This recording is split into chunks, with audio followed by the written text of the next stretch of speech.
Slowly walking into the club room, all three girls are present and accounted for. Feeling a small wave of relief rush through me, I take my usual seat. Hey, Mikey. How are you feeling today? Better than the last few. Placing my bag on the floor beside my desk, I look up at Monica. You? I'm hanging in there. Hey, at least you're still here. Welcome back. Welcome back? I never left. Just because of what Natsuki said yesterday doesn't mean I am going to leave you all behind. Yeah, about that. I'm sorry. I got too upset and I let myself blame someone for what happened to Sayori. I really miss her. I do as well. She was always so positive. Each of the girls look down and twiddle with their fingers. I have no idea what the girls have been doing while I'm gone, but Monica has told me they held off of poems and other events. It is a little disheartening to see that the literature club has practically come to a halt. Sayori was such an influence on it. Definitely one that you wouldn't expect to see it as blatantly as this. Wait, I have an idea. What is it, Monica? Monica snaps her fingers and smiles. I think it's important that each of us understand how much we mean to each other. None of us know if we'll even be here tomorrow or the next day. Well, damn, way to brighten the atmosphere. Let's go around the room and just say some of the things we appreciate about each other. I think that's a good idea. Sayori would have loved it. I agree. Not bad for once, Monica. I'll go first. Monica stands up from her seat and looks at each of us. Her voice is weak and cracked, but she maintains her composure and bearing. I really enjoy how all of us are here for each other. We started a club that meant a lot to us. It was something we cared about. And each of us made it something special. Yuri, with their amazing writing and thought process, you could paint almost any picture in your head with words. You always give interesting and helpful advice to us. And I can't help but find myself interested in a lot of the things you say. Natsuki, with your baking and your simple writing, you tell a story in as a... God. You tell a story in as a few simple words as possible, and you do it very well. You bring the club a new little liveliness, sorry, and you're always fun to be around. Even though sometimes we can argue about manga and its status as literature, I still adore you, and I am glad you're with us here in the club. You're an amazing friend. And Mikey, you have changed this club drastically since you came here. I have? Leaning back on my chair, I look at the other two girls. How? You've shown these girls, myself included, that anyone can get involved in literature.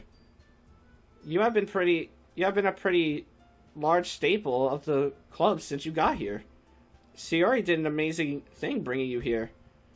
You've been there for all of us, and look at how you're taking care of us when they're gone.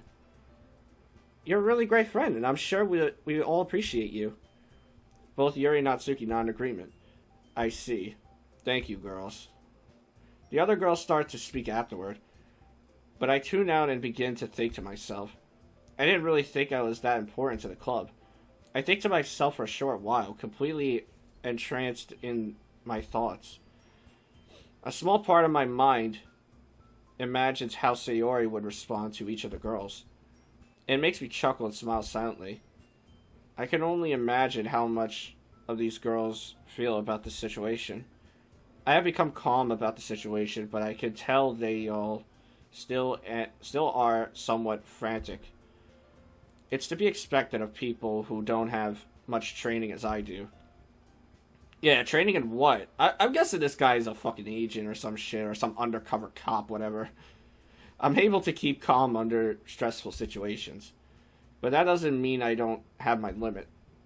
And it worries me if I ever do reach that limit. And that's why I always enjoyed her smile. She lit up the room, and with it, it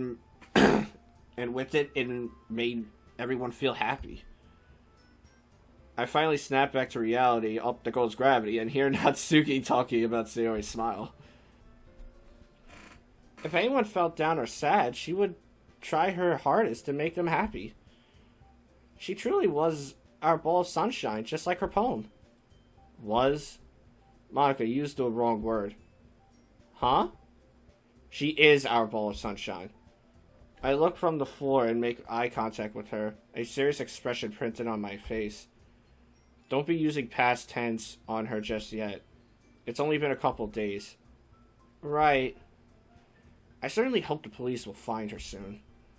I can't possibly picture Sayori in this kind of situation. It should have been me. Don't say something like that. What? I'm serious. I stand up casually and look at the girl seriously. I'm more capable of fending off people than Sayori is. Even if that is true, we don't want that to happen at all. Atsugi's right. Why wish something on someone else, then wish for it to never have happened? Because sometimes life doesn't work out that way, Yuri. Life has a funny way of making itself known. Whether it's a calm and relaxed day, or if it forces itself through your door and drags you out. I slowly clench my fist. Oh, God. He's about to have a breakdown. You should always hope for the best and prepare for the worst. But I think it's fair to say, yeah, no one expected this to happen. And I hope more than anyone else that Sayori is found okay. Stopping at that sentence, I turn away from the girls and look out the window into the afternoon. Mikey? You girls can get going. I'm just gonna sit here for a bit and think. Are you sure? I'm positive. Natsuki and Yuri walk out of the room together. And out of the corner of my eye, from the window's reflection, I see Monica look back into the club one last time before departing. Resting my hand against the window, I take a few deep breaths and relax. This reminds me of a time when Sayori went out on a walk once. Hey, it's such a nice day out. Mr. Sun really is making everything nice and pretty. It was really fun to hang out with you, with Mikey today. I hope I can do it again soon. What? Ow! What the? My foot! I think it's twisted. Ow! What are you crying about over there? Look how low she is. I think I twisted my ankle. Let me see. I kneel down onto the asphalt, I don't know, and inspect Sayori's foot. I gently press it a few times and determine it isn't broken or twisted. It's just sprained. Standing back up, I offer my hand to her. Come on, I'll help you up. Really? Yes, really. Sayori takes my hand and I gently pull her up. Put your weight onto your good foot. Okay. When Sayori stands up, she buckles and falls forward. I got you. Into a hug. Sayori wraps her arms around me and I support her while she does. It hurts. Yeah, I don't doubt it does. You somehow managed to get your foot caught in the crack there on the sidewalk. I think no one else but you could have done that. I was just thinking about something. I guess I didn't pay attention. You're lucky I was here to help you out. I'm sorry that you had to help me like this. If I wasn't, you could have called. I wouldn't mind helping you out anyway. You mean it? Oh, she's smiling. Of course I do. If I didn't, I wouldn't have said it. You able to stand on your other foot now? I could try. Ow! Guess not. I'll carry you home, okay? Okay. Remembering the event, I grab my bag and walk out of the club room while balling up my fist as tightly as I can. Exiting the main doors of the school alone, I glance around at the other students that remain on the campus. One of the students catches my eye. Tightening my grip on my backpack strap, I make a beeline straight for the boy. What the? His eyes meet mine and immediately go wide. Wrapping my hands around his collar, I push him back onto the wall of the school. Damn. Oh, Kagan! God. What the hell is your problem? You. You are my problem.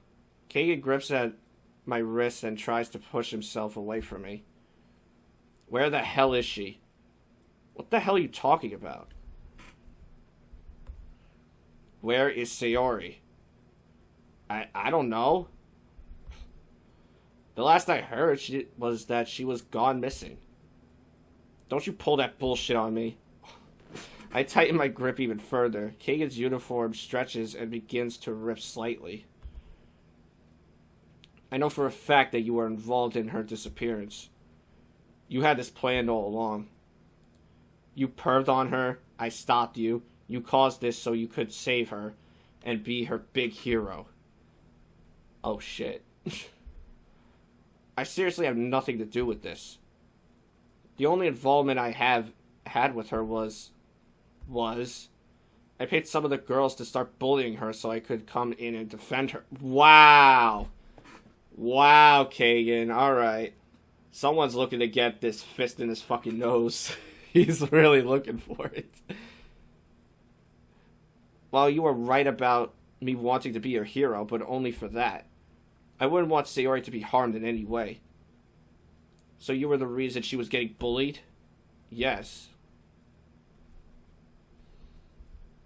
Pushing one last huff of my lungs, I push Kagan back against the wall, releasing my grip. You're fucking pathetic. You're damn right he is. Not able to stand looking at Kagan in the face anymore, I turn away. I need to keep my cool. I can't lose it and start beating this freak's face on other school grounds. Mikey, if you find her, or if she comes back safe, please at least tell me. I care about her too. How about this instead? I don't give him the privilege of a response.